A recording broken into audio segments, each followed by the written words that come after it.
مساء الخير، أو يمكن مساء الحنين لريحة الخشب وصوت الشاكوش، وإيدين كانت بتشتغل وقلبها مطمن. أنا مروة، ومن شباك قديم هاتوا معاكم كوباية الشاي وافتحوا معايا شباك الليلة، وتعالوا نشوف إيه اللي مستنينا وراه، حكاية ولا ذكرى ولا يمكن ورشة صغيرة كان بيطلع منها شغل يعيش أكتر من عمر صاحبه.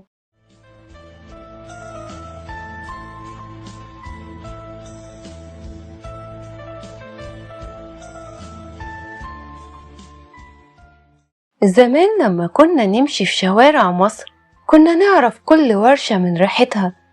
ورشة النجار ريحة خشب، ورشة الترزي صوت مكنة الخياطة، ورشة الحداد دقات الشاكوش كأنها موسيقى.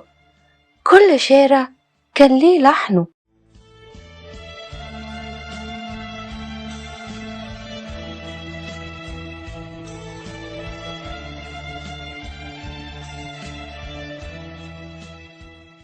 فاكرين القسطة اللي كان أول ما يشوفك يبتسم ويقولك اتفضل يا ابني اقعد اشرب شاي، وهو مكمل شغله بهدوء وكأنه بيرسم ويتفنن في قطعة الخشب مش بيقطعها.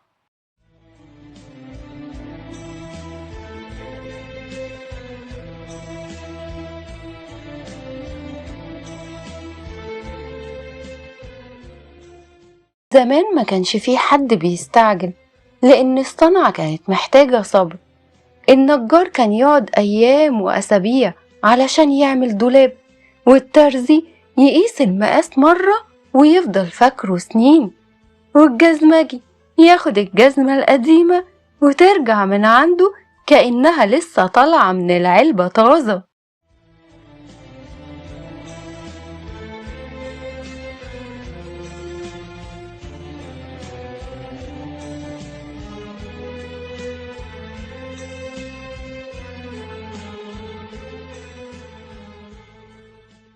والولد الصغير كان أول ما يخلص المدرسة يجري على الورشة.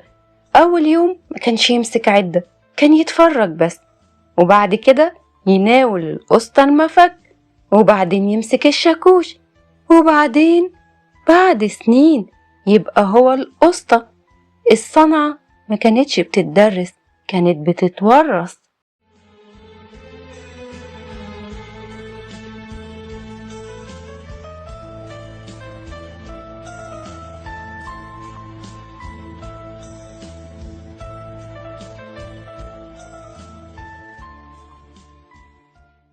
وكان في كلمة زمان يمكن اختفت دلوقتي، كلمة الأصول.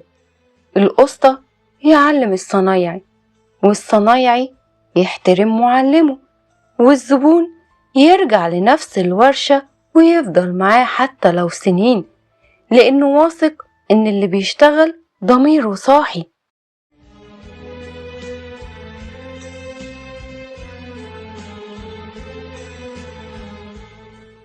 تعرفوا يمكن أجمل حاجة في حرف زمان إن الناس ما كانتش بتبيع منتج بس، دي كانت بتبيع اسمها كمان. القسطة كان يقول الشغل ده اسم عليه، يعني ما ينفعش يطلع غير كامل.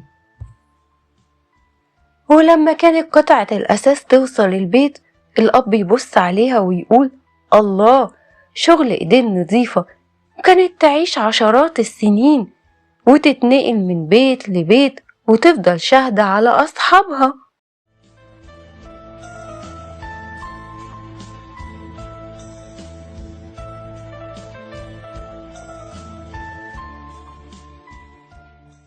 لكن دلوقتي بقينا نستبدل أكتر ما نصلح، ونرمي أكتر ما نحافظ، وبقينا نسأل بكام قبل ما نسأل اتعمل بإيه ومين عمله وكام سنة هيعيش. بس رغم كل ده لسه في ناس كل يوم بتفتح ورشتها بدري وتقول بسم الله توكلنا على الله، وتشتغل وكأنها بتحافظ على آخر حتة من الزمن الجميل. الحرفة مش مجرد شغل، الحرفة إنسان وصبر وأمانة وكرامة. الحرفة لما إيدين بسيطة تطلع حاجة تعيش بعدها بسنين.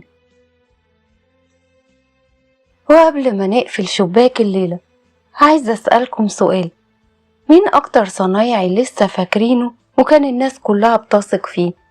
نجار، ترزي، جزمجي، ولا حداد؟ ولا يمكن كان والدكم أو جدكم صاحب حرفة؟ احكولي علشان نفتكرهم ونقول لهم شكرا.